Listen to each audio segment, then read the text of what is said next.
So hello student, welcome back to this channel. पिछली class में हम मियोसिस के बारे में पढ़े थे। मियोसिस फर्स्ट के फेजेस के बारे में पढ़े थे। जैसे कि मैंने आपको पिछली क्लास में बताया था कि they are the five they are the four phases of meiosis which is divided in two. Okay, so let's start with the meiosis first.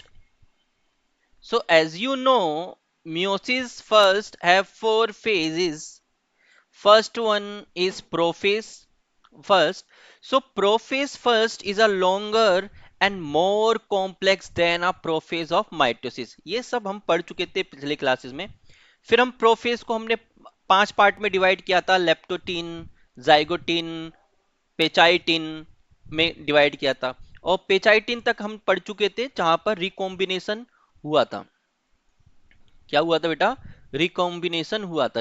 Recombination को हम क्रॉसिंग ओवर भी कहते हैं। क्या बोलते हैं? क्रॉसिंग ओवर भी बोलते हैं। और इसी क्रॉसिंग ओवर की वजह से सारे सिबलिंग एक जैसे नहीं होते हैं, उनके अंदर वेरिएशन आता है रिकॉम्बिनेशन की वजह से। करेक्ट। और जो रिकॉम्बिनेशन होता है बेटा, वो रिकॉम्बिनेशन किसकी वजह से होता है? रिकॉम्बिनेशन होता है एक एंजाइम की वजह से। जो एंजाइम्स रिकॉम्बिनेशन कराता है, उस एंजाइम का नाम है रिकॉम्बिनेज। करेक्ट। तो रिकॉम्बिनेज नाम के एंजाइम से रिकॉम्बिनेशन होता है। तो यहां पर देखो साफ साफ लिखा हुआ है, crossing over is the exchange of genetic material between non sister chromatid. Correct. तो देखो, अब यहां पर भी ये भी लिखा है कि जो एंजाइम्स इन्वॉल्व होता है क्रॉसिंग ओवर में, जिसको हम रिकॉम्बिनेज कहते हैं। और करेक्ट, और crossing over leads to recombine genetic material. Is it clear? So now let's move to the diplotene. देखो, अब डिप्लोटीन में क्या होगा कि जैसे कि हमने देखा था कि ये हमारा ये सेल है, ठीक है। और सेल के अंदर न्यूक्लियस था, ठीक है। अब इस न्यूक्लियस के अंदर हमने ये देखा था कि जो दो होमोलोगस क्रोमोसोम होते हैं, ये हमारे दो होमोलोगस क्रोमोसोम हैं। एक तो ये, ठीक है, और इस जैसा एक और होमोलोगस क्रोमोसोम, ये वाला। करेक्ट। इनके सेंट्रोमियर बना देते हैं। बीच में सेंट्रोमियर है, ये सेंट्रोमियर है। और मैंने आपको बताया था कि इन दोनों के बीच में एक साइनेप्टोनिमल कॉम्प्लेक्स बन जाता है, कुछ इस तरीके से, आपस में इस तरीके से साइनेप्टोनिमल कॉम्प्लेक्स से ऐसे जुड़ जाते हैं, ऐसे इस तरीके से। ठीक है, इसको हमने नाम दिया साइनेप्टोनिमल कॉम्प्लेक्स, है ना? ये पढ़ा था हम लोगों ने। तो डिप्लोटिन स्टेज में क्या होता है, जो ये साइनेप्टोनिमल कॉम्प्लेक्स है, ये धीरे धीरे धीरे धीरे डिसोल्यूशन होने लग जाता है, ये दिखना बंद होने लग जाता है। ठीक है, जिसकी वजह से ये जो दोनों क्रोमोसोम हैं, ये दो होमोलोगस क्रोमोसोम है, ये एक दूसरे से सेपरेट होना स्टार्ट कर देते हैं। क्या होना स्टार्ट कर देते हैं? सेपरेट होना स्टार्ट कर देते हैं। लेकिन आपको जो याद रखना है ना, वो पॉइंट क्या याद रखना है कि ये सेपरेट तो हो रहे हैं, लेकिन जहां से ये जो sister non sister chromatid crossing over किया हुआ है, जैसे कि मैं दिखाता हूं अभी आपको। मान लीजिए कि ये एक क्रोमोसोम है, ठीक है। यहां पर भी एक और क्रोमोसोम है।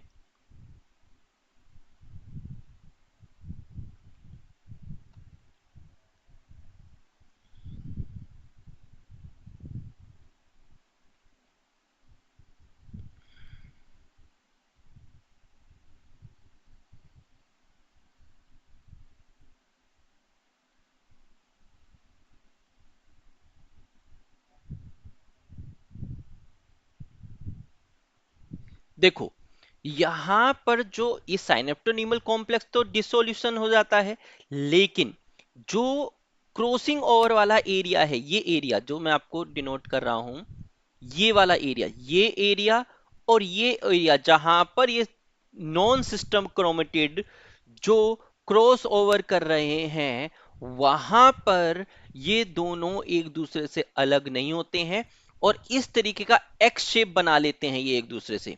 तो इस जो ये एक्स शेप बन रहा है ना, इसको चियास्माटा कहते हैं। क्या कहते हैं? कियास्माटा। इस स्ट्रक्चर को हम क्या बोलते हैं? कियास्माटा कहते हैं। तो ये इंपॉर्टेंट है as aspect of your NEET exam कि कियास्माटा कौन से फेज, प्रोफेज फर्स्ट के कौन से फेज में बनता है। तो you have to give the answer diplotene. तो डिप्लोटीन स्टेज में एक एक्सेप्ट स्ट्रक्चर बनता है जिसको हम कियास्माटा कहते हैं। अब ये कियास्माटा क्या होता है? जहां पर देखो ये साइनेप्टोनीमल जो कॉम्प्लेक्स था, ये बीच में जो बना हुआ था, ये तो डिसोल्यूशन हो गया, लेकिन जहां पर ये नॉन सिस्टर क्रोमेटिड एक दूसरे के ऊपर क्रॉसिंग ओवर करते हैं, वहां पर एक एक्स शेप स्ट्रक्चर बन जाता है जिसको हम कियास्माटा कहते हैं। Is it clear? Next point ये कह रहा है कि इन oocyte of vertebrates diplotene can last for month और ईयर। देखो आपको इसके लिए आपको एक चीज समझाता हूं मैं, कि जब आप ह्यूमन रिप्रोडक्शन पढ़ोगे तो ह्यूमन रिप्रोडक्शन में आप नेचुरल ह्यूमन रिप्रोडक्शन में आप oogenesis पढ़ोगे, करेक्ट? जिसमें फीमेल के गैमेट्स बनते हैं। तो फीमेल के जो गैमेट्स है ना बेटा, वो उसकी बर्थ होने से पहले ही बनना स्टार्ट हो जाते हैं। तो फीमेल के अंदर जो गैमेट्स है, वो उसके बर्थ, जब वो एम्ब्रियो स्टेज पे होती है या वोम में रहती है, उसी टाइम पे उसके अंदर एग बनना स्टार्ट हो जाते हैं। लेकिन वो जो एग, जो म्यूसिस उनके अंदर स्टार्ट होती है ना, फीमेल की बॉडी के अंदर, वो मियोसिस सस्पेंड कर जाती है डिप्लोटीन स्टेज पे। तो ये क्वेश्चन नीट का भी है कि जो oogenesis फीमेल के अंदर होती है, वो कौन सी स्टेज पे सस्पेंड हो जाती है? तो आपको याद रखना है, मियोसिस फर्स्ट के प्रोफेज फर्स्ट में डिप्लोटीन फेज के अंदर क्या होती है बेटा? सस्पेंड कर जाती है oogenesis। और जब फीमेल की बॉडी में मिनार्क स्टार्ट हो जाता है, मतलब when they are start to produce, when they are start to mature egg in the age of 10 to 13, that we refer as a menarche, the suspended stage of diplotin will be continue. Suspended stage of diplotin will be stop, correct? And it will start oogenesis after the attainment of menarche. Okay, तो इस तरीके से female की body में, या यहाँ पर oocytes vertebrate का बोला है, तो अलग अलग वर्टिब्रेट में अलग अलग होता है, लेकिन आपके नीट के कंपेरिजन, नीट के एस्पेक्ट में आपको ह्यूमन रिप्रोडक्शन के अंदर ये दिया हुआ है। तो आपको याद रखना है, फीमेल की जो oogenesis प्रोसेस है वो कहां पर सस्पेंड हो जाती है? मियोसिस फर्स्ट के प्रोफेज फर्स्ट के डिप्लोटीन के अंदर। Is it clear? चलो आगे देखते हैं।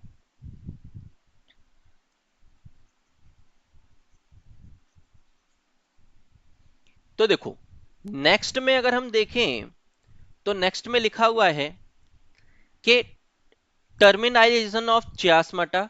चियास्माटा धीरे धीरे, चियास्माटा जो होता है वो धीरे धीरे क्या होने लग जाता है? टर्मिनाइजेशन होता है, मतलब पूरी तरीके से तो नहीं जाता है, फिर भी इस तरीके से अटैच रहते हैं होमोलोगस क्रोमोसोम, बट थोड़ा बहुत वो टर्मिनाइजेशन उनके अंदर हो जाता है।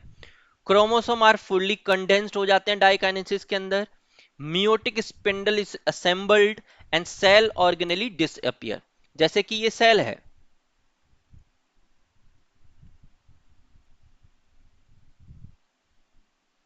ठीक है? तो सेल के अंदर न्यूक्लियस है। अब जो स्पिंडल फाइबर है यहां पर इस तरीके से निकल रहे हैं, वो यहां पर असेंबल होना स्टार्ट कर देते हैं, ठीक है? इस तरीके से आ जाएंगे, यहां पर आपके क्रोमोसोम है, होमोलोगस क्रोमोसोम, इस तरीके से दोनों, ठीक है? और जितने भी सेल ऑर्गेनली है वो सब डिसअपियर होना स्टार्ट कर देता है डाइकाइनेसिस के अंदर। तो यहां पर आपको प्रोफेज फर्स्ट खत्म हो जाता है, ठीक है? नेक्स्ट हम देखते हैं आगे।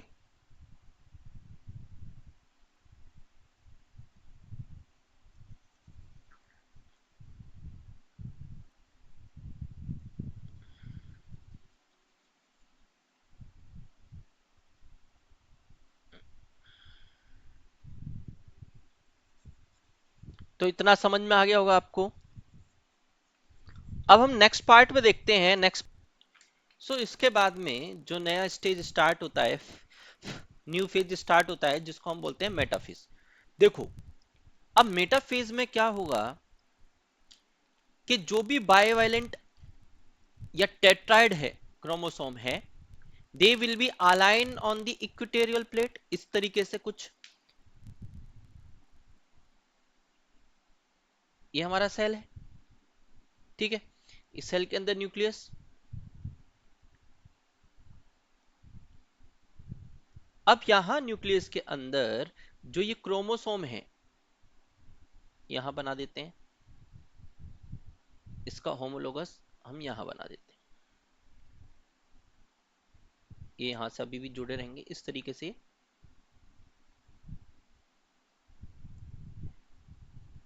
इक्वेटर पे अलाइन हो जाएंगे ये।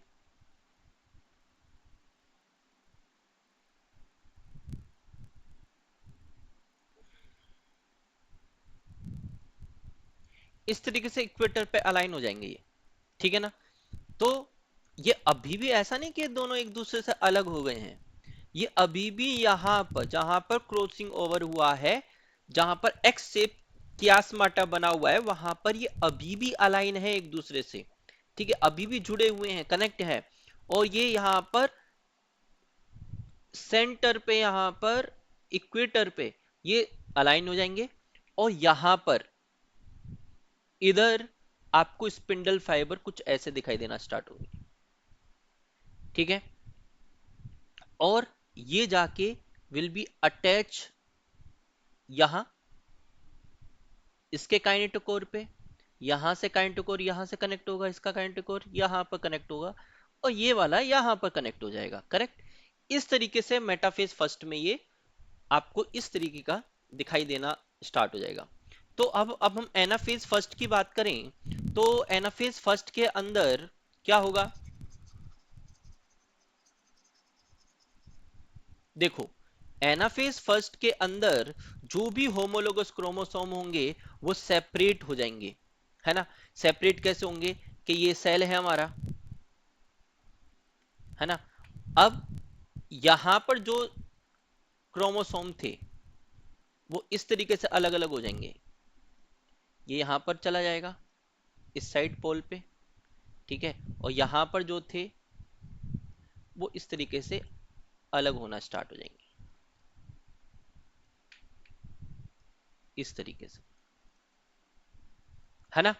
तो ये sister chromatin remain attach as centromere. जो यहां पर सिस्टर क्रोमेटिड है, जैसा कि मैंने पिछली क्लास में भी बताया था आपको कि यहां पर सेंट्रोमियर है, और ये मान इसको अज्यूम करिए कि ये मान लो ए है और ये बी है।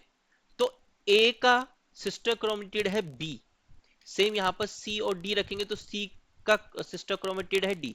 तो ये जो सी और डी है और ए और बी है, ये अभी भी एक दूसरे से अटैच होंगे, ये एक दूसरे से अलग नहीं होंगे एनाफेज फर्स्ट के अंदर भी।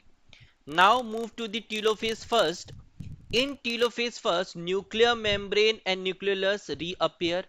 न्यूक्लियर मेम्ब्रेन आपको फिर से दिखाई देना स्टार्ट हो जाएगी यहां पर। Cytokinesis follow telophase and two cells are formed. इसी एक सेल से यहां पर दो नए सेल बनना स्टार्ट हो जाएंगे, यहां पर इस तरीके से, है ना। और यहां पर 23 क्रोमोसोम आ जाएंगे, यहां पर 23 क्रोमोसोम आ जाएंगे। टोटल पहले इसके अंदर थे 46 क्रोमोसोम, ठीक है। तो 23 क्रोमोसोम हो जाएंगे, साइटोकाइनेसिस हो जाएगा। और chromosome do not extend too much, इसके बाद में ज्यादा एक्सटेंड क्रोमोसोम होंगे नहीं। अब यहां पर लिखा है कि दो stage between two meiotic division.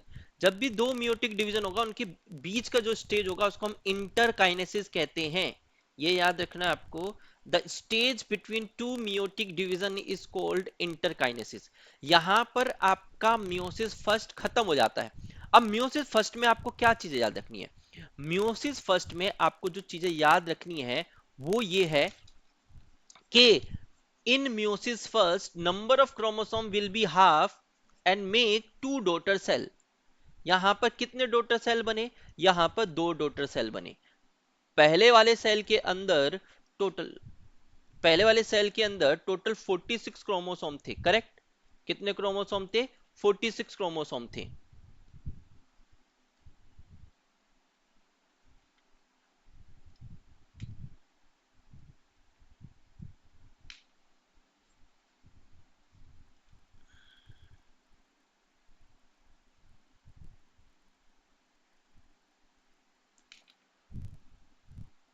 ये सेल था, है ना? इस सेल के अंदर टोटल 46 क्रोमोसोम थे,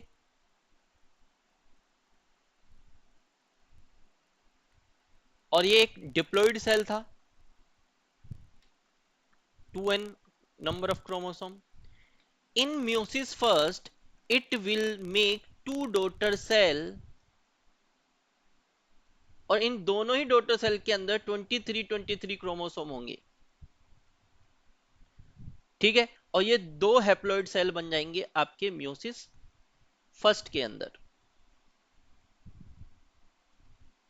तो आपको क्या याद रखना है कि मियोसिस फर्स्ट के अंदर जो डिप्लॉइड सेल है उससे 2 हैप्लॉइड सेल बनेंगे, जिनके अंदर number of chromosome will be half in each daughter cells, correct? यहां तक आपको मियोसिस फर्स्ट में याद रखना है। अब हम देखते हैं मियोसिस सेकंड के सारे टर्म्स। देखो, meiosis second it resemble to the mitosis. जो जितने भी स्टेजेस आपने माइटोसिस में पढ़े हैं, it will be rewind in your meiosis second, correct? तो मियोसिस सेकंड में वो सारी स्टेजेस आपको दिखाई देंगी जो स्टेजेस आप माइटोसिस में पढ़े थे। जैसे कि अगर हम प्रोफेज फर्स्ट की बात करें, क्रोमोसोम बिकम कॉम्पैक्ट, क्रोमोसोम कैसे हो जाएंगे? कॉम्पैक्ट हो जाएंगे। न्यूक्लियर मेम्ब्रेन क्या हो जाएगा? डिसअपियर हो जाएगी। मेटाफेज के अंदर क्रोमोसोम क्या कर जाएंगे? अलाइन कर जाएंगे इक्वेटर के ऊपर, और जो स्पिंडल फाइबर है वो काइनेटिक कोर में अटैच हो जाएंगे। एनाफेज में सेंट्रोमियर से काइनेट क्रोमोसोम क्या हो जाएंगे? स्प्लिट हो जाएंगे, करेक्ट? और sister chromatid move toward opposite pole by shortening microtubules. Microtubules के शॉर्ट होने से जो सिस्टर क्रोमेटिड है वो अपोजिट पोल पे जाने लग जाएंगे। और टीलोफेज के अंदर दो group two group of chromosome get enclosed by nuclear envelope and cytokinesis follow to form a 4 haploid cells. जैसे ही आपका ये कैरियोकाइनेसिस खत्म होगा, वैसे साइटोकाइनेसिस स्टार्ट होगा। साइटोकाइनेसिस जैसे ही खत्म होगा, आपके पास 4 हैप्लॉइड सेल्स बन जाएंगे मियोसिस सेकेंड के अंदर। जैसे कि यहां देखिए, आपको इसमें भी आप देख सकते हो कि पहले इंटरफेस था, इंटरफेस का प्रोफेज में इस तरीके के आपको क्रोमोसोम नजर आए। मेटाफेज के अंदर ये जो क्रोमोसोम थे, है ना, ये क्रोमोसोम्स इक्वेटर पे आ गए, मेटाफेजिक प्लेट पे आ गए। ये मेटाफेजिक प्लेट है ना? और यहां से ये स्पिंडल फाइबर से माइक्रोट्यूबुल से अटैच हो गए यहां पर काइनेटिक कोर से। ये होमोलोगस क्रोमोसोम है, आप देख सकते हो। देन इन होमोलोगस क्रोमोसोम को एनाफेज सेकंड के अंदर माइक्रोट्यूब्यूल्स के शॉर्टनिंग होने से ये दोनों एक दूसरे से अलग हो जाएंगे, और टीलोफेज के अंदर ये इस तरीके से आपको दिखाई देंगे। जैसे ही साइटोकाइनेसिस कंप्लीट होगा, ये आधे नंबर ऑफ क्रोमोसोम एक सेल में चल जाएंगे, आधे नंबर ऑफ क्रोमोसोम एक सेल में चल जाएंगे, और टीलोफेज यहां पर खत्म हो जाएगा, करेक्ट? अब हम नेक्स्ट चीज पे देखें, तो जैसे कि आपको दिखाई दे रहा है यहां पर कि भाई एक के पास ये 2 हैं, एक के पास ये 2 हैं, ठीक है? यहां पर आधा नंबर, ये दोनों ही हैप्लॉइड सेल है, ये भी हैप्लॉइड सेल है और ये भी एक हैप्लॉइड सेल है। Is it clear? दोनों ही हैप्लॉइड सेल है। इसके पास नंबर ऑफ क्रोमोसोम 23, इसके पास भी नंबर ऑफ क्रोमोसोम 23, करेक्ट? अब आगे जाके ये थोड़े क्या होंगे, यहां पर आपको स्पिंडल फाइबर आपको दिखाई देना स्टार्ट हो जाएंगे। न्यूक्लियर मेम्ब्रेन धीरे धीरे डिसअपियर होना स्टार्ट हो जाएगी, सारे सेल ऑर्गेनेली डिसअपियर हो जाएंगे यहां पर। फिर ये इक्वेटर पे आ जाएंगे दोनों, ये ये भी इक्वेटर पे आ गए और ये भी इक्वेटर पे आ गए, ठीक है? इसको मेटाफिजिक प्लेट कह देंगे हम।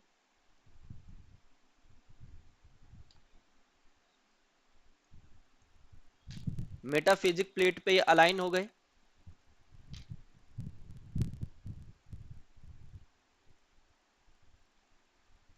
करेक्ट? यहां पर ये इसके काइनेटिक कोर से स्पिंडल फाइबर अटैच हो गए, देन एनाफेज में ये सेपरेट हो गए सिस्टर क्रोमेटिड एक दूसरे से, और टीलोफेज में फिर से न्यूक्लियर मेम्ब्रेन आपको रीअपियर होना स्टार्ट कर देंगी, और ये कितने सेल बना लेंगे फिर साइटोकाइनेसिस कंप्लीट होने पे? 4 डॉटर सेल बना लेंगे। ये चारों ही daughter cell haploid haploid haploid और हैप्लोइड होंगे, और सभी के अंदर 23 क्रोमोसोम होंगे, सिर्फ पेयर्स में नहीं, सिर्फ 23 क्रोमोसोम सभी के अंदर। और यहां पर हमारा मियोसिस खत्म हो जाता है। तो माइटोसिस में 2 डॉटर सेल्स बनते हैं जिनके अंदर नंबर ऑफ क्रोमोसोम सेम होते हैं, बट मियोसिस जैसे ही कंप्लीट होती है आपको 4 डॉटर सेल दिखाई देते हैं, और चारों ही डॉटर सेल के अंदर नंबर ऑफ क्रोमोसोम हाफ होते हैं। मतलब जो 4 डॉटर सेल्स आपको मिलते हैं वो हैप्लोइड सेल्स मिलते हैं जिनके अंदर 23 क्रोमोसोम है। करेक्ट। तो ये मियोसिस आपका सेकंड खत्म हो जाता है, मियोसिस यहां पर खत्म। अब हम पढ़ेंगे सिग्निफिकेंस ऑफ मियोसिस। मियोसिस के क्या सिग्निफिकेंस है? देखो, सबसे पहली बात, it conserve specific chromosome number of sexually reproducing organism. देखो, आपको पता है कि आपके पेरेंट्स के पास 46 नंबर ऑफ क्रोमोसोम है। Do you know very well? Your parents have 46 number of chromosome, correct. अब इन 46 क्रोमोसोम से भाई एक डॉटर बनी पेरेंट से, और एक सन बना। अब सन के अंदर भी 46 क्रोमोसोम थे, और डॉटर के अंदर भी 46 क्रोमोसोम है। अब ऐसा कैसे हो गया कि जितना नंबर ऑफ क्रोमोसोम पेरेंट्स के पास थे उतने नंबर ऑफ क्रोमोसोम सन और डॉटर के पास है? अगर अगर हम ऐसे समझें कि मान लीजिए कि 2 पेरेंट्स इन्वॉल्व होते हैं सेक्सुअल रिप्रोडक्शन में,